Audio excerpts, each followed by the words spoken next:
नमस्कार मित्रांनो, मी प्राध्यापक जयंत वासने आणि आपण मराठवाड्याचा भूगोल या पेपर संबंधित अभ्यास करत आहोत. या आधीच्या लेक्चरमध्ये मराठवाड्यातील जी नदी प्रणाली आहे या नदी प्रणालीच्या अभ्यासाला आपण सुरुवात केलेली होती. या आधीच्या लेक्चरमध्ये मराठवाड्यातील मुख्य आणि उपनद्या यांचा अभ्यास आपण याआधी केलेला आहे. यामध्ये आपण बघितलं की मराठवाड्यातील जे काही जिल्हे आहेत तर प्रत्येक जिल्ह्यामध्ये ज्या मुख्य आणि उपनद्या आहेत या घटकाचा अभ्यास आपल्याला करणे आहे आणि औरंगाबाद जिल्ह्यातील मुख्य आणि उपनद्यांचा अभ्यास आपण मागच्या लेक्चरमध्ये बघितला.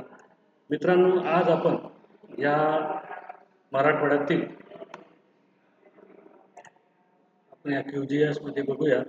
मराठवाड्यातील हा औरंगाबाद या ठिकाणच्या ज्या मुख्य नद्यांचा जर अभ्यास करायचा असेल तर आपण या ठिकाणी प्रत्येक जिल्हा वाईज मराठवाड्यातील प्रत्येक जिल्ह्याचा अभ्यास केल्यानंतरच आपल्याला या अभ्यास क्षेत्रातला जो आपला अभ्यास क्षेत्र आहे मराठवाडा यातील नद्यांचा अभ्यास हा चांगल्या प्रकारे समजू शकतो. आज आपण जालना जिल्हा आणि परभणी जिल्हा या दोन जिल्ह्यामध्ये कोणकोणत्या नद्या आहेत याची माहिती बघणार आहोत. तर यासाठी आपल्याला सोर्स जो आहे तो आपल्याला गुगलवरती जाऊन आपल्याला या ठिकाणी गुगलवरती त्याला टाईप करायचा आहे सेन्सेस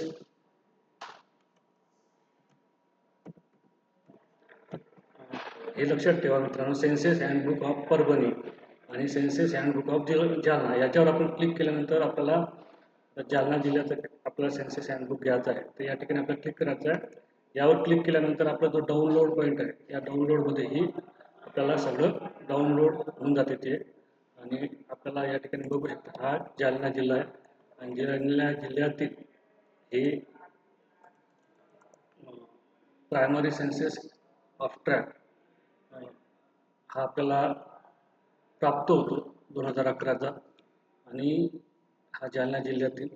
तर आपल्याला या आधारावरती या जिल्ह्याचा पूर्ण नकाशा आपल्याला उपलब्ध होतो. हा नकाशा आपण बघू शकता आणि या नकाशाच्या आधारावरती हा जो सोर्स आहे हा आपल्याला खूप म्हणजे चांगली माहिती देणारा, ज्यामध्ये चुकीची माहिती आपल्याला मिळू शकत नाही आणि हा गव्हर्नमेंटचा साईट असल्याच्याने आणि census handbook of Jalna district हे गव्हर्नमेंट वेबसाईटवरून घेतल्यामुळे आपल्याला चांगल्या प्रकारचा डेटा नद्या संबंधीचा आपण माहिती या ठिकाणी मिळू शकते. तर त्या आधारावरती आपण ही माहिती घेऊ शकता. तर आपण बघू शकतो की आपला जो मराठवाडा अभ्यास क्षेत्र आहे आणि हा आपल्याला जालना जिल्हा आहे आणि या जालना जिल्ह्यामध्ये जर आपण बघितलं तर आपल्याला लक्षात येते की या ठिकाणी ही एक गोदावरी नदी असलेला आपल्याला दिसते, ही एक नदी आहे. ही दुसरी नदी असलेला आपल्याला दिसून येते, प्रमुख ही तिसरी नदी असलेला आपल्याला दिसते. तर आता कोणत्या कोणत्या नद्या आहेत तर याचा आपण अभ्यास या ठिकाणी बघूया. तर या ठिकाणी आपण जालना जिल्ह्याचा या नकाशा ओपन करूया. सर्वप्रथम हा भोकरदन तहसील आहे, त्यानंतर जाफराबाद तहसील आहे. तर या ठिकाणी जर बघितलं मित्रांनो तर तुम्हाला असं लक्षात येईल की ही या ठिकाणी ही सगळ्यात मोठी पूर्णा नदी आहे जी भोकरदन जिल्ह्यातून पश्चिमेकडून या ठिकाणी पूर्वेकडे वाहताना दिसते. ही पूर्णा नदी आहे, ही प्रमुख नदी या ठिकाणी येते आणि या ठिकाणी ती हा जो बुलढाणा जिल्हा आहे या बुलढाणा जिल्ह्यामध्ये ही प्रवेश करताना दिसते. या नदीची उपनदी जी आहे ही आपण बघू शकता खेळणा ही जी आहे ही या ठिकाणी दिसेल. भोकरदन तहसीलमधून उगम होऊन या ठिकाणी ही या ठिकाणी जाफराबादला प्रवेश करते आणि जाफराबादला या ठिकाणी पूर्णा नदीला येऊन मिळते. ही पूर्णा नदीची उपनदी आहे खेळणा. त्यानंतर आपण दुसरी बघू शकतो ही गिरजा रिव्हर्स आहे. ही गिरजा रिव्हर्स भोकरदनमध्येच या ठिकाणी पूर्णा नदीला येऊन मिळते. ही पूर्णा नदी ही मुख्य नदी आहे आणि त्या ह्या नदीला दोन खेळणा आणि गिरजा ही दोन नद्या या ठिकाणी येऊन मिळताना दिसून येते. त्यानंतर जर आपण खाली आलो त्या ठिकाणी हा बदनापूर आणि हा जालना जिल्हा आहे आणि बदनापूर आणि हा जालना जिल्ह्याच्या ठिकाणी जर गेलं तर या ठिकाणी ही जी आहे ही दुधना नदी जी आहे ही प्रमुख नदी आहे. बघू शकता ही दुधना नदी बदनापूर बदनापूरच्या नंतर बॉर्डर होते जे बॉर्डर नंतर हे जालना जिल्ह्याची तहसीलची बॉर्डर जालना जिल्ह्याच्या तहसील बॉर्डर नंतर ही परतूर या ठिकाणी प्रवेश करते. परतूर तहसीलमध्ये प्रवेश केल्यानंतर ही परतूरच्या पूर्व दिशेनं ही या ठिकाणी परभणी परभणी जिल्ह्यामध्ये ही पुढं पुढं जाते परभणी जिल्ह्यामध्ये प्रवेश करते.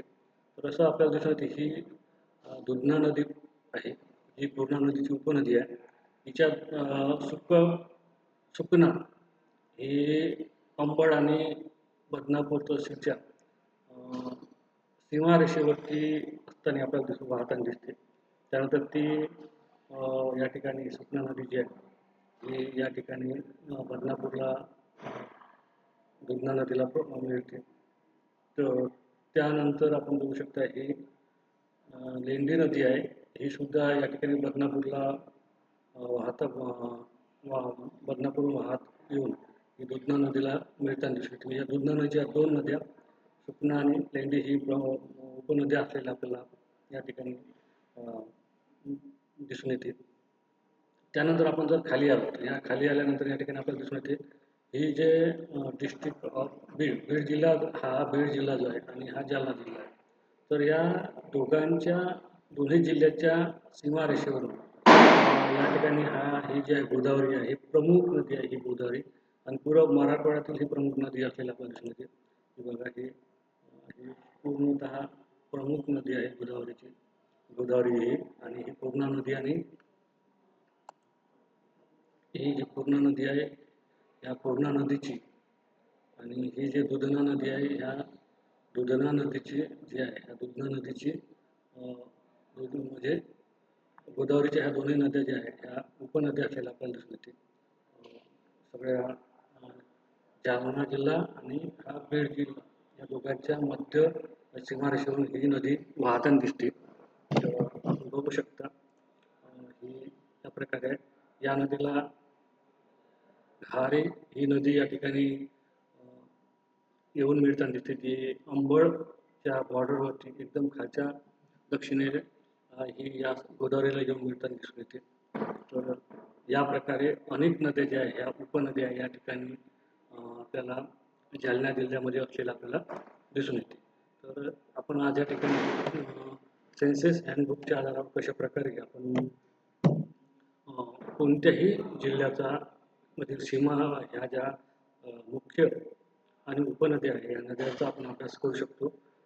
खूप चांगल्या प्रकारे ही माहिती आपल्याला या ठिकाणी हे सेन्सेस हँडबुकमधील मॅप जो आहे हा आपल्याला देतो. यामध्ये आपण स्टेट हायवे असेल हे जिल्हा हायवे असेल रेल्वे असेल हे सगळ्यांची माहिती भेटते. परंतु आपल्याला या ठिकाणी फक्त मराठवाड्यातील ज्या मुख्य आणि उपनद्या आहेत ह्या नद्यांचाच अभ्यास करायचा होता आणि करायचा आहे. आणि आपण जर या ठिकाणी केवळ आपण या आधारावरती नद्याचा उपनद्यांचा अभ्यास केला तर आपण त्या बारकाईने तो अभ्यास होणार नाही. त्यामुळे आपण या ठिकाणी हा district census handbook of Jalna जिल्हा याचा आपण आधार घेतलेला आहे आणि पुढच्या लेक्चरमध्ये या संबंधित आपण पुढचे पॉईंट बघूया. तोपर्यंत या ठिकाणी थांबूया. धन्यवाद.